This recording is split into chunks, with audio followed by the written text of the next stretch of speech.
Hello guys, my name is G and welcome back to another video of Exos Heroes. Today, we're gonna look at the new Fatecore hero, Magi. Fatecore Magi banner was released last June 17 and it will last until June 24. So guys, if you still haven't pulled her yet, you still have 4 more days, or rather 3 days to go to try and pull her. Fatecore Magi is a fire element offensive unit. Her skill sets S1 and S2 both focus on AoE damage, making her a good breaker in PvE and PvP.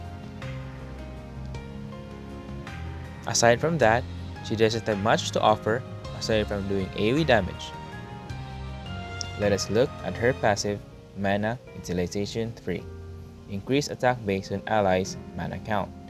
This is a great passive that gives her a boost the more mana the allies have, especially if you have reached a 6-star unit, then you've unlocked the additional 5 mana, making it 10 mana on a unit. This will help her boost her damage. Also, she gains 1 mana if allies or enemies' mana count is at 10 or more. Also, her element mana gain, which is fire, gives 1 mana per crit to anyone. Since she has an AoE skill, she just needs to proc a critical from any enemy. This can be easily done when your enemy is on break or broken. This can be good on either PvP or PvE, since both carries mana. Next is Dragon Knight Blessing. Increase damage dealt to dragons with a dragon scale of order, activated by 250%, which is also great. This will really increase her damage on dragon raids. Since she is packing an AoE skill set, if only one of her skill set is a single target, that skill plus a 250% damage increase would be awesome. But still, she still pack a punch at dragon raids. Head Dragon Knight. This affects all units. Decreases damage from Raging Breath by 50%. Increases damage reduce effect to ally with a Dragon Knight Blessing by 20% in additional. Can't apply with another Head Dragon Knight effect. This is really very useful in resisting the dragon's Raging Breath.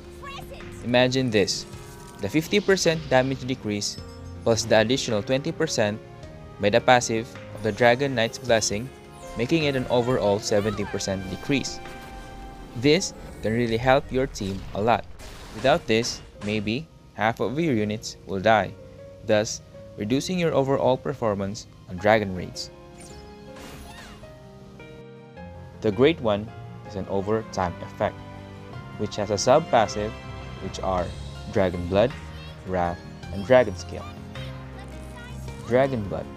If the marked target is attacked again, the mark is activated, gaining Dragon Blood plus 1. The max attacks for this is 7. If the marked target doesn't take a hit for 2 turns, you lose all Dragon Blood marks. Wrath. Once every turn, when attacked, allies marked with Dragon Blood will counter, dealing 50% damage for every Dragon Blood mark on them. And lastly, Dragon Scale. Once every turn, upon taking damage, grant a barrier of 100% of own defense for each Dragon Blood mark to all Dragon Blood marked allies for 10 turns.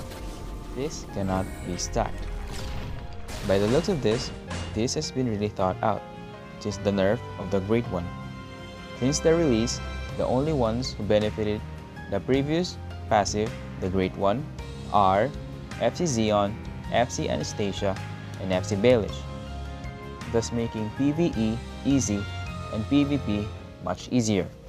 In regards to PvP, before, if you were matched up with the same team, or for example FC Xeon or FC Anastasia versus FC Anastasia, the match will just go on and on until just forced out to exit the game. Now, let's go and look at her skills. Skill 1, Cube Exterminate, requires 1 mana. This is an AoE skill that deals 102 damage to all units. For an S1 skill, This is really good, since it only requires 1 mana. And if we recall back to her passive, the more mana the team has, the bit harder the skill will deal, or it will hit. And also, don't forget her elemental mana gain. If she crits, she gives 1 mana to an ally. This can also be used as a preparation for her skill 2. Skill 2, Quantum Genocide. Quantum Genocide is also an AoE skill which requires 3 mana that deals 178 damage to all units.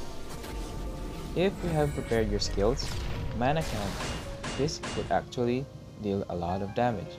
Since it's an AoE skill, this can chunk a big one or might even kill a unit in one go. But still, it depends on preparation. So for this to actually work, you need a high mana count unit, a good preparation, and a bit of luck, since she might get picked off by a heavy hitting unit. But if you're able to pull it through, she will really hit hard.